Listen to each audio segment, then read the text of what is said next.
नमस्कार, मैं मोहम्मद आसिफ और आप देख रहे हैं एसपीएन 9 न्यूज़। हम तो डूबे सनम तुम्हें भी ले डूबेंगे, पुराना कहावत है, डायलॉग भी है मूवी का, आप बाखूबी तरीके से जानते हैं। दरअसल महाराष्ट्र में यही चल रहा है इस वक्त। बीजेपी 2019 में डूब चुकी थी क्योंकि शिवसेना उससे अलग हो गई थी, लेकिन अब एकनाथ शिंदे भी डूबने वाले हैं। क्यों डूबने वाले हैं, इसी चीज़ पे हम बातचीत करेंगे। इस वक्त मेरे साथ सहयोगी मेरी मौजूद हैं प्रांशु जी आपका बहुत बहुत स्वागत है। बीजेपी की सरकार भी बन गई, एकनाथ शिंदे मुख्यमंत्री भी बन गए, लेकिन अब उनके विधायक जो हैं खास करके बीजेपी के या उनके बीजेपी के अध्यक्ष हैं पाटिल साहब, वो ऐसा क्यों कह रहे हैं कि एकनाथ शिंदे को हम दिल पे पत्थर रखकर उन्हें मुख्यमंत्री बनाया। भाई आपने बना भी दिया, आपके हाईकमान ने उन्हें मिठाइयाँ भी खिला दी, खूब ढंढोरा पीटा गया, लेकिन अब जो तकलीफें आ रही है, मिर्ची लग रही है उनके विधायकों को, उनके कार्यकर्ताओं को, नेताओं को, ऐसा क्यों? क्या अपने पैर पे कुल्हाड़ी मार लिया बीजेपी ने? बहुत बहुत शुक्रिया आसिफ जी। जैसा कि आप कह रहे हैं कि बीजेपी ने अपने पैर पर कुल्हाड़ी मार ली। मैं आपको बता दूं कि हाल ही में देवेंद्र फडणवीस ने एक बयान दिया। उन्होंने ये यहाँ पर एकनाथ शिंदे की एक तरीके से आलोचना करते हुए दिखाई दी, क्योंकि उन्होंने कहा कि विधायकों की संख्या में कमी देखने को मिली और विधायकों की संख्या में कमी होने के बावजूद हमने यहाँ पर 60 से 40% मदद की है। तो उन्होंने साफ तौर पर कह दिया है कि शिंदे सरकार की उन्होंने भी मदद की है। तो यूं ही 39 विधायकों के साथ उन्होंने जो बगावत की है, सिर्फ और सिर्फ उन विधायकों के साथ उन्होंने ये सरकार नहीं बनाई है, क्योंकि देवेंद्र फडणवीस की इसमें अहम भूमिका है और वाकई में मानी जाएगी, क्योंकि जिस तरीके से उन्होंने साजिश रची थी, उन्होंने जनसभा को संबोधित करते हुए लाउड स्पीकर विवाद के दौरान कहा था कि उद्धव ठाकरे की सरकार जब तक नहीं गिर जाएगी वह सुकून से नहीं बैठेंगे, चैन की सांस नहीं लेंगे, और ये वाकई में होके भी रहा। देवेंद्र फडणवीस अपनी रणनीति के लिए जाने जाते हैं, शायद इसी वजह से एक के बाद एक पद उनको दिया जा रहा है। भले ही मंत्रिमंडल में उनको तकरीबन 8 मंत्रालय दिए जा चुके हैं, एकनाथ शिंदे को कम दिए गए हैं, तो ऐसे में देखा जाए कई हद तक एकनाथ शिंदे का औहदा कम होता हुआ दिखाई दे रहा है। और कम होने के कई रीजन है। बीजेपी नेशनल लेवल पर है और दूसरी ही तरफ शिवसेना का एक अलग ही रुतबा है, लेकिन पूरी शिवसेना तो नहीं है, क्योंकि मालिक तो यहाँ पर नहीं है इस गुट में, और ये एक अवैध सरकार कही जा रही है। तो एकनाथ शिंदे जो बिना चुनाव चिन्ह के ही मुख्यमंत्री बनकर बैठे हैं, तो सवाल खड़े होना लाजमी है। कपिल सिब्बल ने कहा कि बीजेपी में विलय हो जाइए या फिर अपनी पार्टी का गठन कर लीजिए। तो ऐसे में एकनाथ शिंदे की जो सरकार है इस वक्त वो तमाम दिक्कतों का सामना करिए, क्योंकि दावा ये किया जा रहा है जिन मंत्रियों ने शपथ ग्रहण नहीं किया, मंत्रिमंडल में जिन्हें जगह नहीं मिली है और मोदी कैबिनेट में भी जिनको जगह नहीं मिलेगी, तो ऐसे में वह बगावत कर सकते हैं, बिल्कुल कर सकते हैं कि जब वह अपने मालिक से ही बगावत कर बैठे तो क्या वह मालिक के पास वापस नहीं जा सकते हैं? बिल्कुल जा सकते हैं, क्योंकि आदित्य ठाकरे कहते हुए नजर आए हैं कि मातोश्री के दरवाजे हमेशा के लिए खुले हैं, तो हमेशा के लिए खुले हैं, ये बात बहुत ही बड़ी है। और आदित्य ठाकरे के साथ साथ अब दावा किया जा रहा है कि तेजस ठाकरे भी अब राजनीति में आ सकते हैं। तो ऐसे में देखा जाए तो पूरा ठाकरे परिवार, यानी कि 4 सदस्य हैं, उद्धव ठाकरे, रश्मि ठाकरे, आदित्य ठाकरे और तेजस ठाकरे, तो जाहिर सी बात है यहाँ पर पूरी जी जान लगाते हुए वह देखे जाएंगे। ठीक है, जब ठाकरे परिवार एक है, उद्धव ठाकरे एक हैं, उनका मकसद एक है, और सबका मकसद ये भी है कि भाई बाला साहब के रणनीतियों पर चलते हैं, दिशा निर्देशों पे वाकई में। लेकिन पार्टी तो हाथ से जा रही है, शिवसेना वाला मसला जो है वो तो कोर्ट में है, और फैसले आने से पहले ही लड्डू खाना, जश्न मनाना, ये तो खुद में मूर्खता है। उद्धव ठाकरे को आखिर किस बात पे इतना घमंड है या किस बात पे इतना कॉन्फिडेंस है कि कोर्ट का फैसला उनके हक में आएगा? उन्हें ऐसा क्यों लगता है कि शिवसेना हमारी है? क्या हम अध्यक्ष हैं इस वजह से हमारी है, या वाकई में उद्धव ठाकरे के पास कोई ऐसा सबूत है या लगता है कोई ऐसा समर्थन है जिसे वो साबित कर पाएंगे कि नहीं भाई शिवसेना हमारी है?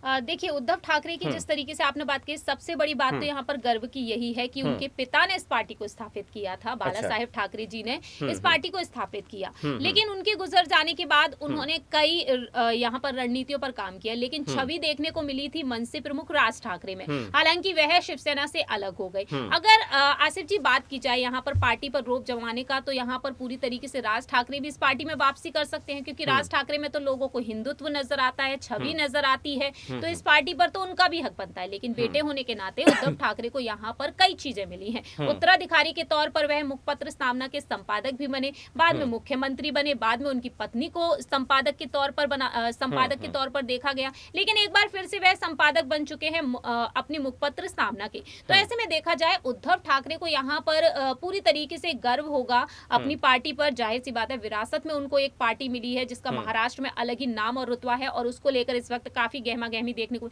दूसरी तरफ है यहाँ पर अनुभवी नेता एनसीपी प्रमुख शरद पवार। जो शरद पवार जो है वो महाविकास आघाड़ी को बचाने के लिए लगातार तमाम कोशिशें कर रहे हैं। तो दूसरा यहाँ पर बड़ा पॉइंट है शरद पवार उद्धव ठाकरे के लिए। और यहाँ पर अगर बात की जाए तो अब कहीं ना कहीं जिस भरोसे से वह कहते हुए नजर आए हैं कि एक बार फिर से शिवसेना की सरकार बनेगी महाराष्ट्र में, तो ऐसे में देखा जाए कहीं ना कहीं अब उन्हें ऐसा लगता है कि आदित्य ठाकरे हैं, तेजस ठाकरे हैं, जो अब शिवसेना की डूबती नैया को बचा सकते हैं।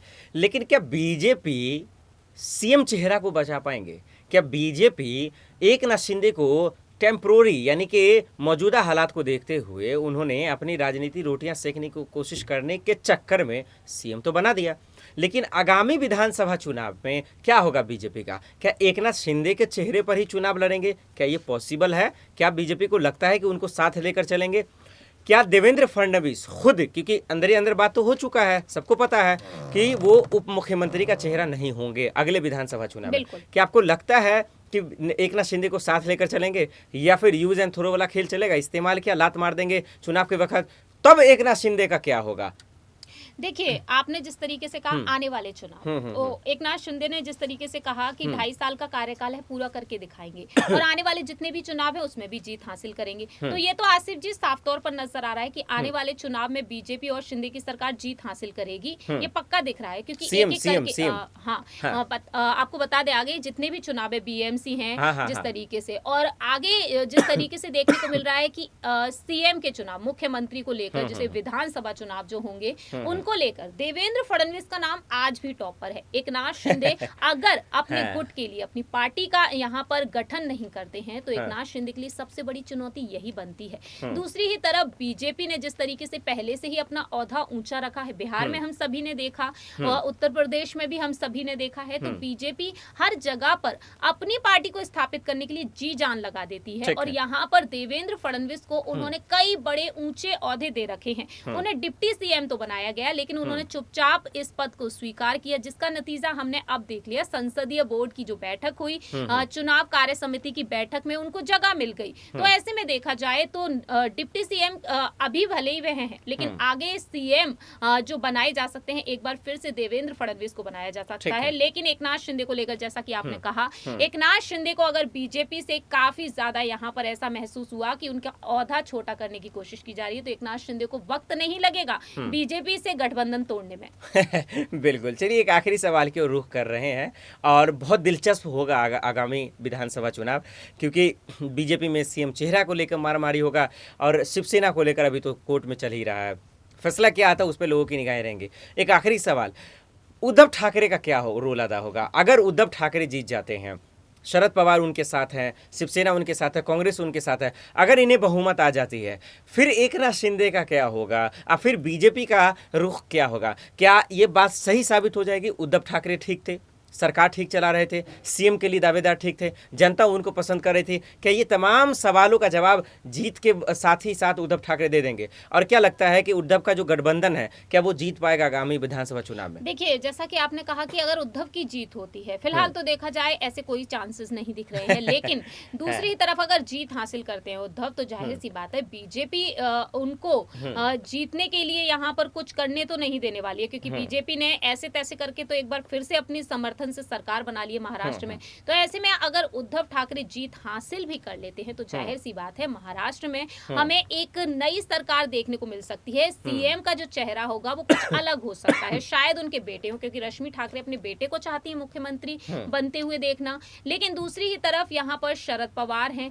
जो डंके की चोट पर कह रहे हैं कि महाविकास आघाड़ी का जो गठबंधन है वो कभी नहीं टूटने वाला है। तो फिलहाल देखा जाए आसिफ जी, उद्धव ठाकरे की रणनीतियां भी देखने को मिल सकती हैं। शिवसेना जिस तरीके से टूट चुकी है उसको बनाने के लिए उद्धव ठाकरे जी जान लगा रहे हैं, लेकिन यहाँ पर देखा जाए तो उनकी कोशिशें जरूर दिख रही है, लेकिन उद्धव का गुट मजबूत नहीं दिख रहा, क्योंकि एक के बाद एक हर एक दिन एक नेता को लेकर खबर आ रही है कि शिंदे गुट में वह शामिल हो रहा है। दिलचस्प है आगामी विधानसभा चुनाव, और दिलचस्प ये भी रहेगा कोर्ट का फैसला क्या आता है। शिवसेना जिसकी होगी जीतने के चांसेस उनके ज़्यादा हो जाएंगे, क्योंकि पार्टी का भी जो है एक वजूद बहुत मायने रखता है। देखना होगा कि आखिर इस चक्रव्यूह से कैसे उद्धव ठाकरे अपने आप को निकाल पाते हैं। बहुत बहुत शुक्रिया प्रांशु जी इन तमाम सवालों का जवाब देने के लिए। आज के लिए इतना ही, हम दोनों को दीजिए इजाज़त और आप देखते रहे SPN9 न्यूज़। नमस्कार।